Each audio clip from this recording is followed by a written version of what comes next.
One of the things you have to realize as a business is that your resources are limited. You may have the best solution in the world, the best strategy in the world, but even in those instances, you can only take one piece at a time just because you're limited in your funds, you're limited in your staff, you're limited in your capability, you're limited in your manufacturing capacity. So, what I want to go over today is what we call market potential. Let's say you have a solution that you've developed.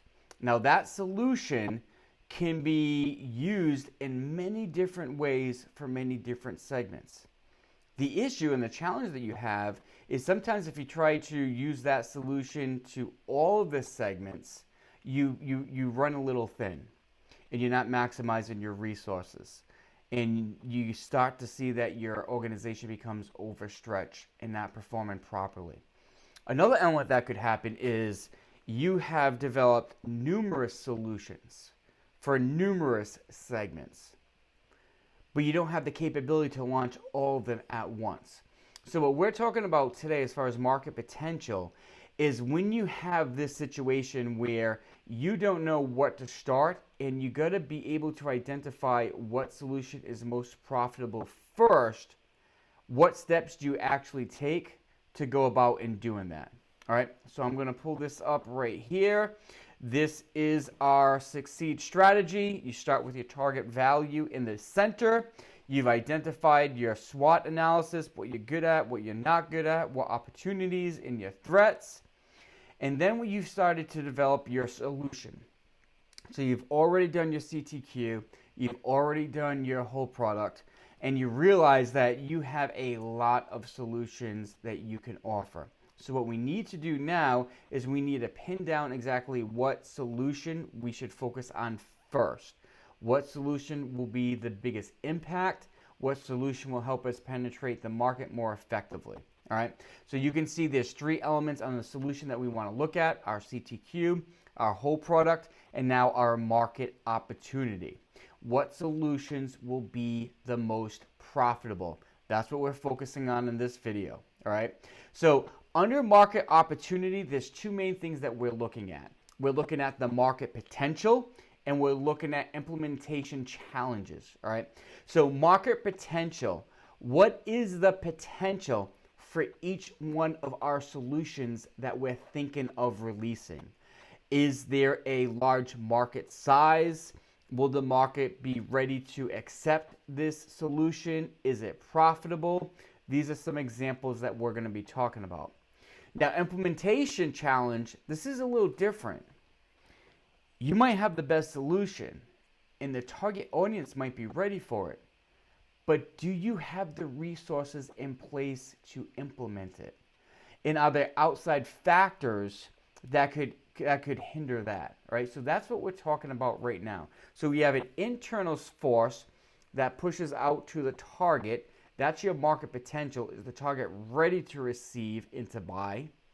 And then are there other sources that would restrict us from implementing this element in the form of challenges? All right, so those are the two things that we're going to look at right now. Let's focus first on market potential. Now, under market potential, there's three items that you want to look at: reason to buy, market size, and economic viability. All right, so the first one, reason to buy. We call this consumer pain.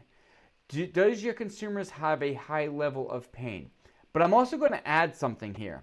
Not only is it high level of pain, but a high level of passion, right? We call this the intensity factor. Let me give you a couple of examples.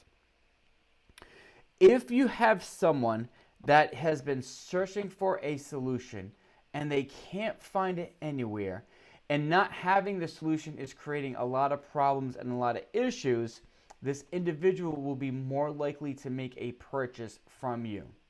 Flip side, if it's something that this target audience is very passionate about, highly passionate about, and it is something that is a high level of intensity for the individual, they will be willing to buy. An example of this is why people pay $500, $1,000, $10,000 for an NFL ticket.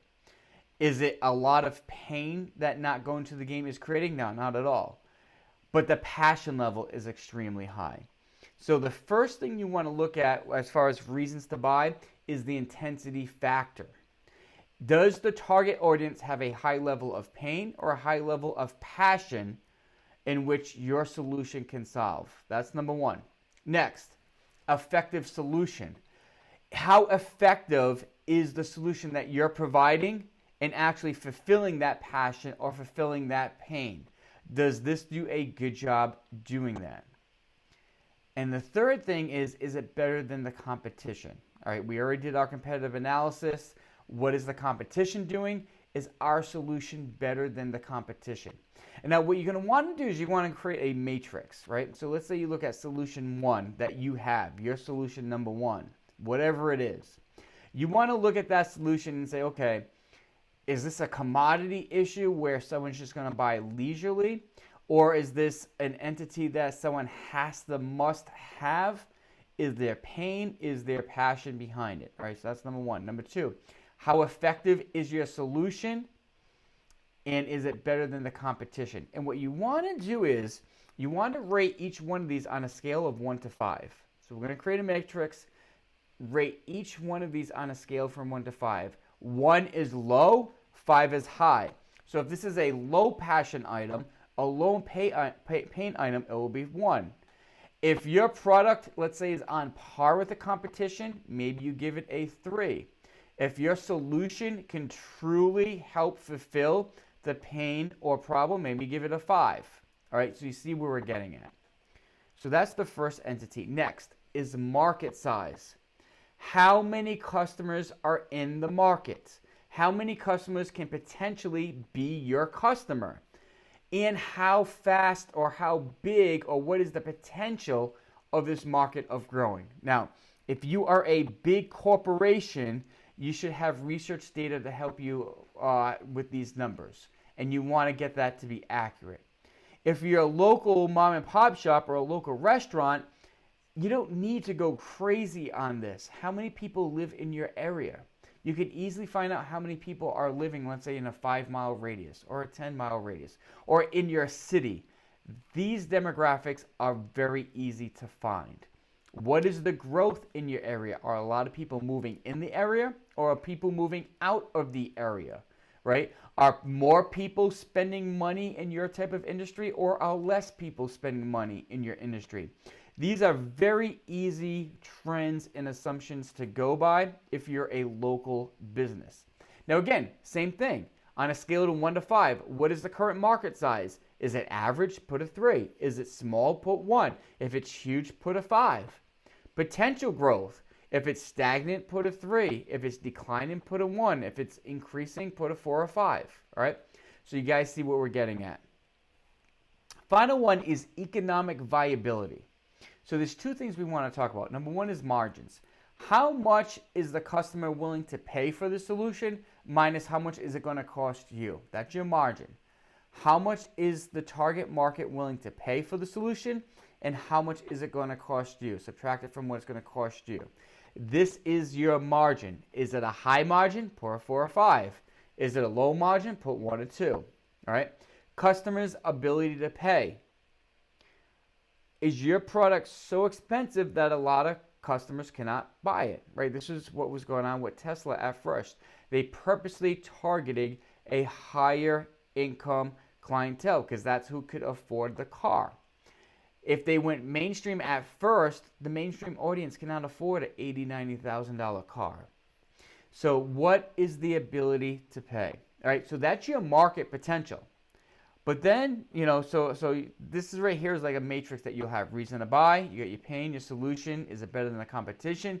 Your market size, what is the current market size? What is the expected in the future?